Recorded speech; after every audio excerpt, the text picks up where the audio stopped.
कल मैंने union environment minister Prakash Javadekar जी का बयान सुना था। आज अखबारों में भी उसके बारे में छपा। उनका कहना है कि प्रदूषण किसी एक राज्य की वजह से नहीं होता। प्रदूषण एक राज्य में होता है तो दूसरे में चला जाता है, दूसरे में होता है, हवा इधर से उधर जाती है। तो इसके लिए सबको मिलके काम करना पड़ेगा। उनकी बात से मैं 100% सहमत हूँ। बिल्कुल हम सबको मिलके प्रदूषण के खिलाफ जंग छेड़नी पड़ेगी। उन्होंने कहा कि प्रदूषण एक दिन में ठीक नहीं हो सकता, इसके लिए कम से कम 4 साल लगेंगे। इस बात से मैं सहमत नहीं हूँ। मुझे ये लगता है कि अगर हम सारी सरकारें मिलके, सारी पार्टियां मिलके, राजनीति छोड़ के ईमानदारी से मेहनत के साथ लगें तो 4 साल से काफ़ी कम समय में हम प्रदूषण पे काबू पा सकते हैं। पराली के प्रदूषण की बात करता हूँ। दिल्ली में हम सब लोग जानते हैं और अब तो सुप्रीम कोर्ट ने भी कह दिया। उसके पहले इस बात पे राजनीति हो रही थी कि पराली से कितना प्रदूषण होता है, कम होता है, ज़्यादा होता है।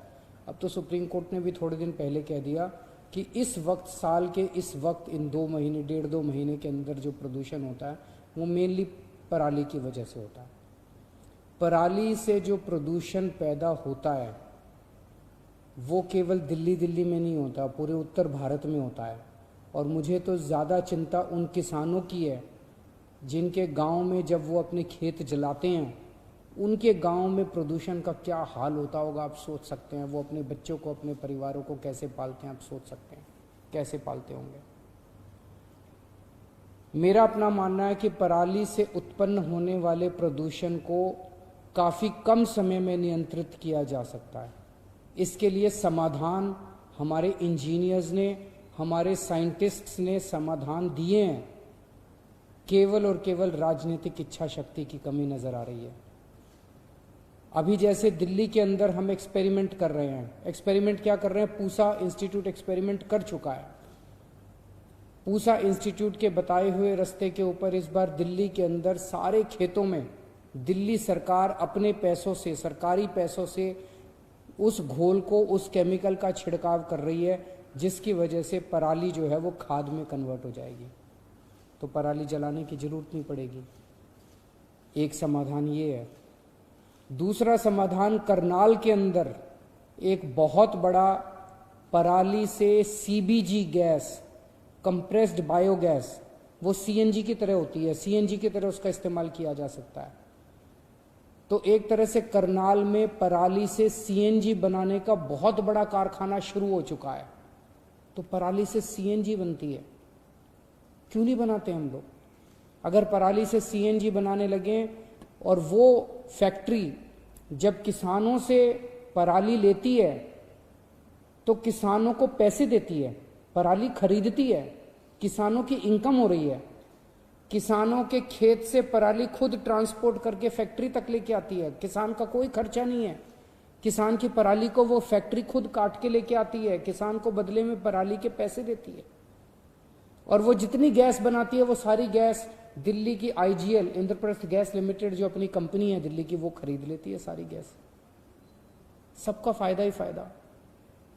पंजाब के अंदर 7 ऐसी फैक्ट्री चल रही हैं जो पराली से कोयला बनाती हैं या पराली से कोक बनाती हैं।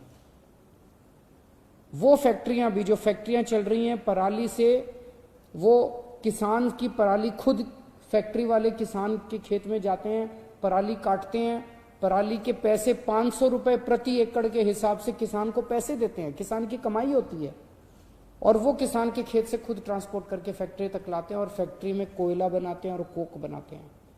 ये फैक्ट्रियां एनटीपीसी को कोयला बेच रही हैं। तो पराली से कोयला बनता है, पराली से गैस बनती है, पराली को हम केमिकल इस्तेमाल करके उसकी खाद बना सकते हैं और पराली से गत्ता बनता है। अब गत्ता बनाने की कई फैक्ट्रियां शुरू हो रही हैं। तो अगर हम सारी सरकारें मिलके अपने अपने राज्य के अंदर पराली को इस तरह से इस्तेमाल करने लगे कि उसको जलाने की बजाय किसानों को उससे कमाई होने लग जाए, तो कितना कितना फायदा होगा। ये फैक्ट्रियां पता नहीं कितने लोगों को नौकरियां दे रही हैं। जो फैक्ट्री पराली से गैस बना रही है वो कितने लोगों को नौकरी दे रही है, किसान को पैसा दे रही है। जो फैक्ट्रियां पराली से कोयला बना रही हैं वो कितने लोगों को नौकरियां दे रही हैं, किसान को पैसा दे रही हैं। जो फैक्ट्रियां पराली से गत्ता बना रही हैं वो कितने लोगों को नौकरियां दे रही है और किसान को पैसा दे रही हैं। मुझे लगता है अगर युद्ध स्तर के ऊपर हम सारे शुरू कर दें तो बहुत कम समय में, साल भर में हम लोग पराली को अभी पराली एक बहुत बड़ी लाइबिलिटी बनी हुई है, पराली को लाइबिलिटी की बजाय एक बहुत बड़े अपॉर्चुनिटी में कन्वर्ट कर सकते हैं। शर्त केवल एक है, क्या हम सबकी राजनीतिक इच्छा शक्ति है या इस मुद्दे पे केवल राजनीति करनी है। मेरी केंद्रीय पर्यावरण मंत्री साहब से निवेदन है, अभी तक केंद्र सरकार सभी राज्य सरकारों के एनवायरमेंट मिनिस्टर्स के साथ मीटिंग करती रही है। ये मुद्दा बहुत बड़ा है, ये मुद्दा एनवायरमेंट मिनिस्टर्स के लेवल पे डील नहीं हो पा रहा। मेरी केंद्रीय पर्यावरण मंत्री जी से अपील है कि हर महीने